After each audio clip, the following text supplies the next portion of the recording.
जवानी मतलब दोपहर, दोपहर भी बीत गया। अब आ गया बुढ़ापा। बुढ़ापा आ गया मतलब क्या आ गई? बुढ़ापा आ गया मतलब जिंदगी की शाम आ गई। बुढ़ापा आ गया मतलब जिंदगी की शाम आ गई। अब शाम के बाद क्या आएगी? शाम के बाद क्या आएगी? रात अंधकार से भरी हुई रात आएगी, मतलब मौत आएगी।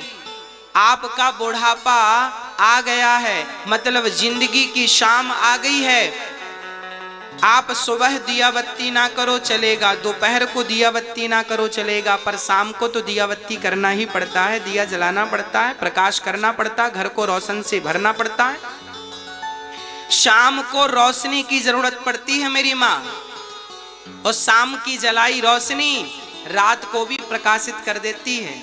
इसी तरह बुढ़ापा आ गया मतलब आप अब तो भक्ति का दिया जलाएं। अरे लड़कपन में आपने दिया नहीं जलाया, सुबह नहीं, दोपहर को नहीं, शाम, ये तो जीवन की शाम आ गई। बुढ़ापा मतलब जिंदगी की शाम आ गया, और इस शाम को तो कम से कम भक्ति का दिया जला लो, ज्ञान का दिया जला लो, प्रेम का दिया जला लो।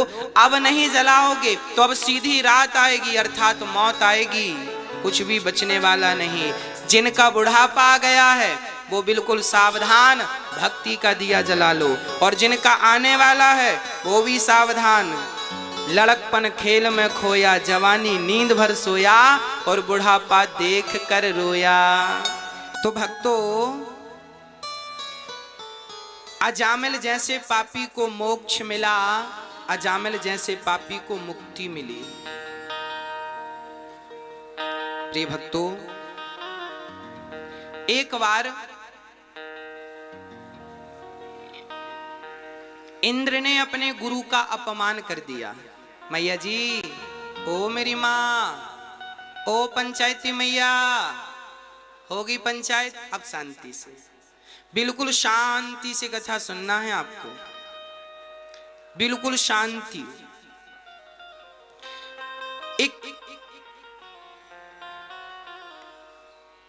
एक बार इंद्र ने अपने गुरु का अपमान कर दिया।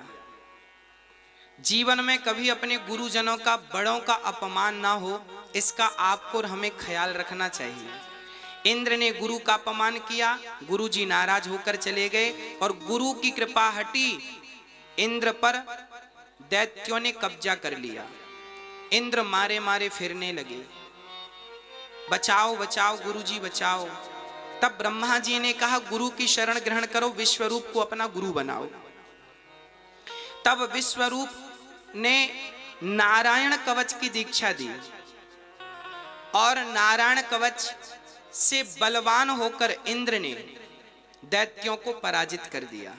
ये नारायण कवच क्या है भैया जी? थोड़ा सावधान है आप लोग, बहुत सावधान रहिए। नारायण कवच क्या है मेरी माँ? भागवत के 6वें स्कंध के 8वें अध्याय में ये नारायण कवच का पाठ है। आप लोग भी अपने बच्चों को नारायण कवच का पाठ कराया करो। नारायण कवच का जो पाठ करता है, स्वयं भगवान उसके कवच बनकर उसकी सुरक्षा करते हैं। नारायण कवच का पाठ करने वाले की कभी अकाल मृत्यु नहीं होती। ये मैं आपको लिखित में स्टाम्प पे साइन करके दे सकता हूं।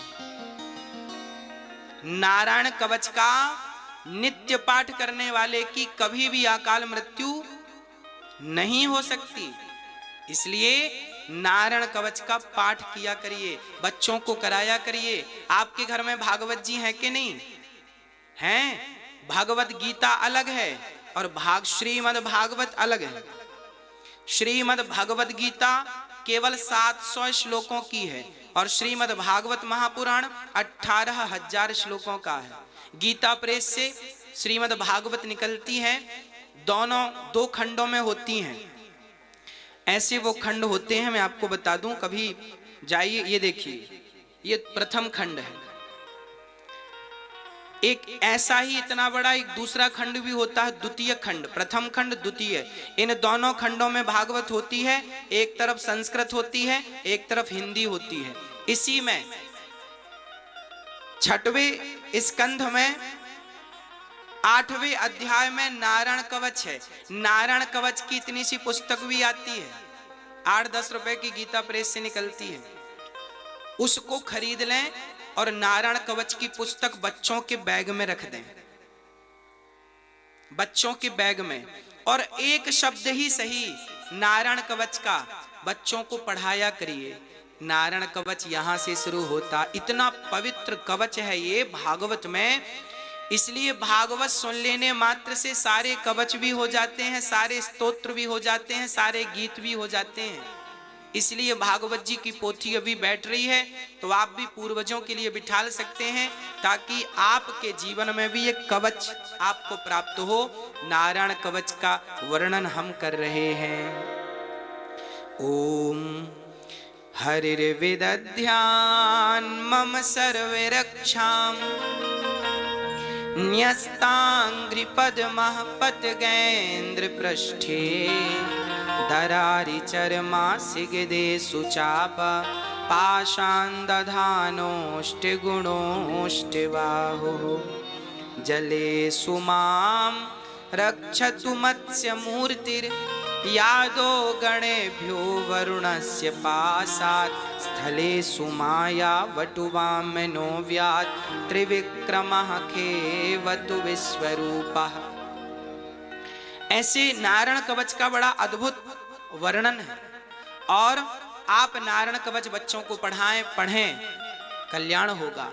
इंद्र ने इसी कवच के बल पर दैत्यों का उद्धार कर दिया और गुरु विश्वरूप से यज्ञ कराया, विश्वरूप का सिर काट दिया इंद्र ने अहंकारवश। इन्होंने राक्षसों को आहुति क्यों दे दी? यज्ञ में धोखे से आहुति दे दी उन्होंने। वो विश्वरूप थे, सबको विश्वरूप भगवान में देखते थे, तो आहुति दे दी। इंद्र को बुरा लगा, सिर काट दिया।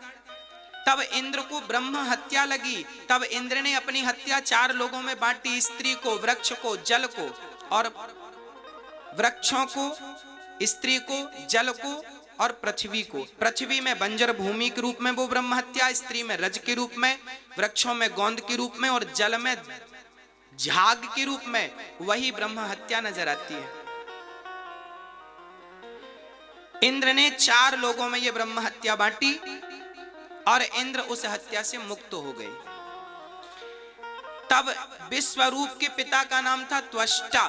त्वष्टा ऋषि ने यज्ञ किया, यज्ञ से वृत्तासुर को प्रकट किया, जाओ इंद्र को मार के आओ।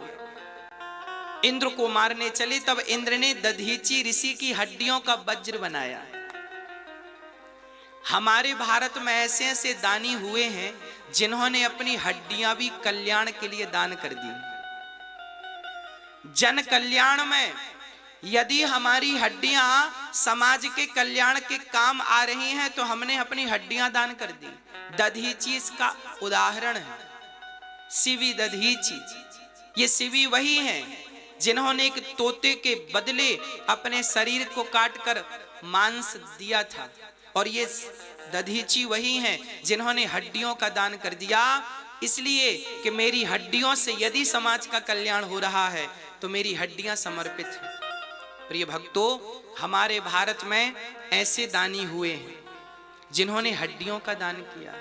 इसलिए हम कहते हैं दान का संस्कार कभी ना छोड़िएगा। इसलिए ये दास अनिरुद्ध वृंदावन में वृद्ध माताओं की सेवा करता है।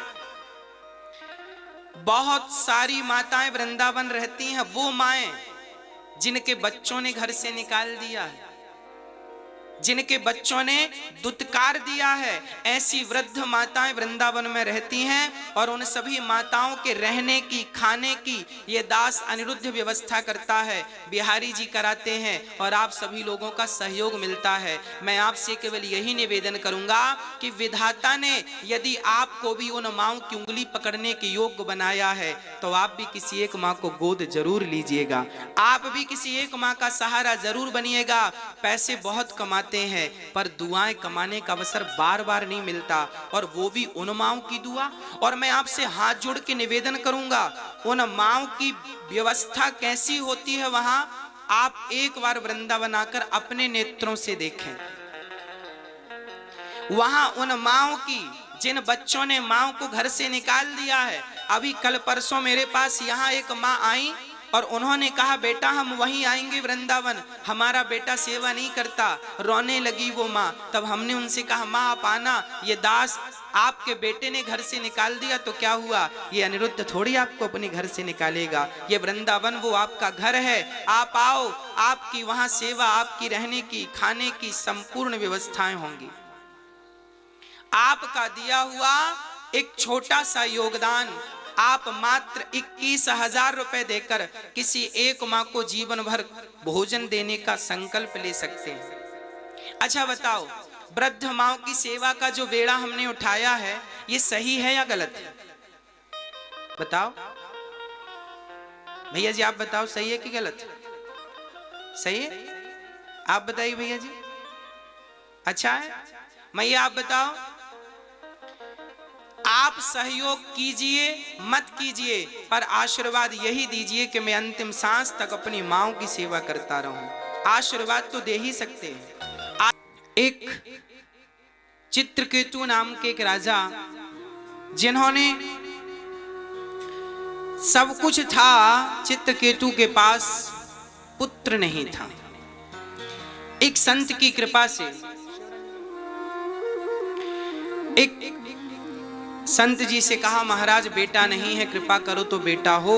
संत ने कहा राजन तेरी किस्मत में 7 जन्म तक बेटा नहीं है। राजा रोने लगे, महाराज एक जन्म तो काटा कटता नहीं, आपने 7 जन्म की भविष्यवाणी कर दी, क्या करूं, तेरी किस्मत ऐसी है तो मैं क्या कर सकता हूं, महाराज कुछ करो। संत ने भाग्य बदला, एक फल निकाला और कहा लो अपनी पत्नी को खिलाना, बेटा होगा। मैया जी हो गई पंचायत। अब सुन लो, अब ध्यान दो। चित्रकेतु की किस्मत में बेटा नहीं था, पर संत ने भाग्य बदला और कहा तुझे बेटा मिलेगा, पर याद रखना सुख और दुख दोनों देगा। राजा बोले ठीक है। बड़ी पत्नी का नाम कृतद्युति था, फल खिलाया, कुछ दिनों बाद वो गर्भवती हुई, समय आया, सुंदर सा बच्चा पैदा हुआ, इतना बढ़िया था। राजा ने गांव में नगर में घर घर लड्डू बांटे, बेटा हुआ बेटा हुआ, बधाई ले लो बधाई ले लो, खूब आनंद हुआ, उत्सव मनाया। एक रानी के बेटा हुआ था ना, बाकी रानियां जो थीं उनको बेटा, राजा की बहुत सारी पत्नियां थीं और बेटा एक को हुआ। और बाकी पत्नियों के अंदर जलन होने लगी कि राजा उससे ज्यादा प्यार करने लग गए हैं जिसको बेटा हुआ, हमको तो देखते नहीं। तब उन रानियों ने जलन के कारण उस नन्हे से बच्चे को जहर देकर के मार डाला। आज लोग इसलिए दुखी नहीं है कि हमारे घर खाने को नहीं है, दुख इस बात का है कि पड़ोसी 56 प्रकार का क्यों खा रहा है। दूसरों का उत्कर्ष देखकर, दूसरों की उन्नति देखकर लोग जले जा रहे हैं, मरे जा रहे हैं, परेशान हैं। यही इनके दुख का सबसे बड़ा रीजन है, कारण है। प्रिय भक्तों, उन रानियों ने उस बच्चे को, नन्हे से बालक को जहर देकर जो मारा, बच्चा जहर खाया, सोया, ऐसा सोया जागा ही नहीं। सुबह राजा रानी ने देखा मेरा लाल जागा नहीं, जाकर देखा तो मरा पड़ा। राजा रोने लगे, रानी विधाता को कोसने लगी, विधाता बड़ा निर्दयी है तू, अरे मारना था मुझे मार दिया होता, मेरे नन्हे से बच्चे ने तेरा क्या बिगाड़ा था। अब रानी विलाप कर ही रही थी, तभी वहां देवर्षि नारद जी आ गए। नारायण नारायण। राजा क्यों रो रहे हो? महाराज देखिए ना मेरा बेटा मर गया। नारद जी ने कहा राजन, इस सृष्टि का नियम है, जो आएगा जाना पड़ेगा, आना जाना सृष्टि का नियम है। किस किस के मरने पर तुम रोओगे और रोने से होगा क्या? अब तो राजा बोले महाराज मुझे ज्ञान मत दो, बस मेरा बेटा जिंदा करो, ऐसी कृपा करो कि मेरा बेटा जीवित हो जाए, मेरा बेटा जीवित हो जाए, ऐसी कृपा करो। अच्छा ठीक है। नारद जी ने लाख समझाया उस चित्रकेतु को, पर समझ में ना आया। अंत में स्वयं हाथ में जल लेकर नारद जी ने उस मरे हुए बच्चे के ऊपर डाला। भैया जी शांति से बैठ जाएं 15 से 20 मिनट के लिए तो थोड़ा सा अच्छा लगेगा। आने जाने से लिंक बनती नहीं है सुनाने की, इसलिए कृपया आप जहां जगह मिले वहां बैठ जाएं, थोड़ी देर बैठ जाएं। अभी उत्सव होगा ठाकुर जी का जन्मोत्सव, तब धूमधाम से हम लोग मनाएंगे, झूमेंगे, नाचेंगे, गाएंगे, पर थोड़ा कथा सुन लेंगे पहले। ना मैया बैठ जाओ मेरी माँ, अब शांति से, अब कोई खड़े ना होइएगा। श्री नारद जी महाराज ने जल उस मरे हुए मृत बच्चे पर छोड़ा। वो मृत बच्चा उठकर बैठ गया, खड़ा हो गया, जिंदा हो गया। राजा दौड़ पड़े, बेटा आ, तुझे अपने हृदय से लगा लूं और तुझे ढेर सारा प्यार कर लूं। उस बच्चे ने कहा, खबरदार, पहले ये बताओ आप कौन हैं, आपका परिचय क्या है? पिता ने कहा, कैसा बेटा है तू, अपने पिता से परिचय पूछ रहा है? मैं तेरा पिता भूल गया, मैं तेरा पिता हूं। उस बच्चे ने जो बात कही मेरी माँ, वो आपके सुनने योग्य है, इसलिए मैं सुना रहा हूं। मैं वही बात सुनाऊंगा जो आपके सुनने के योग्य है। और मैं आपको बता दूं कि मेरी हर बात, कौन बनेगा करोड़पति में 7 करोड़ से ज्यादा का कोई प्रश्न नहीं है, पर मेरी हर बात यहां 10-10 करोड़ से कम की नहीं है, हर एक बात। इसलिए कौन बनेगा करोड़पति ध्यान से सुनते हो ना, ये भी ध्यान से सुनो। वहां 7 करोड़ जीत जाओगे तो संसार का सुख मिलेगा, और मेरी एक बात पर अमल कर लोगे तो इस लोक से लेके उस लोक तक सुख मिलेगा। इसलिए हर बात 10 करोड़ की है, और मैं ये कहीं कहूं कि अनमोल है तो ज्यादा अच्छी बात हो जाएगी, पर फिर भी आपके सामने मैंने कीमत रखी। हर बात 10 करोड़ की है, इसलिए हर बात को सुनना है, क्योंकि हर बार आपको 10 करोड़ मिलने वाले हैं। राजन, उस बच्चे ने कहा, पिताजी आप किस जन्म के पिता हैं? अरे मैं तेरा पिता हूं, इसी जन्म का। उस बच्चे ने कहा, पिताजी कितनी बार मेरा जन्म हुआ और कितनी बार आपका जन्म हुआ, किस जन्म का रिश्ता रखते हो? पिछले जन्म में मैं भिखारी था, तो मेरे द्वारा आपका और मेरा कोई हिसाब बाकी रह गया था, वो चुकाने आया था। क्या हिसाब बेटा?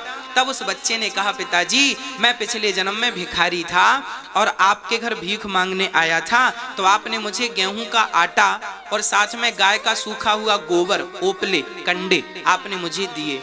मैंने नदी के किनारे उन ओपलों में, कंडों में आग लगाई, ध्यान नहीं दिया, उनमें ढेर सारी चींटियां थीं, आग लगा दी, सारी चींटियां जल के राख हो गई। और मैंने उसी आग से 5 रोटियां, जो आपने गेहूं का आटा दिया था, उसको मैंने गूंथ कर रोटियां बनाई, तो 5 रोटियां बनी। मैंने पिछले जन्म में आपकी 5 रोटियां खाई थी, सो आपका इस जन्म में 5 वर्ष तक आपका बेटा बन के मैंने 5 रोटियों का हिसाब चुकाया है।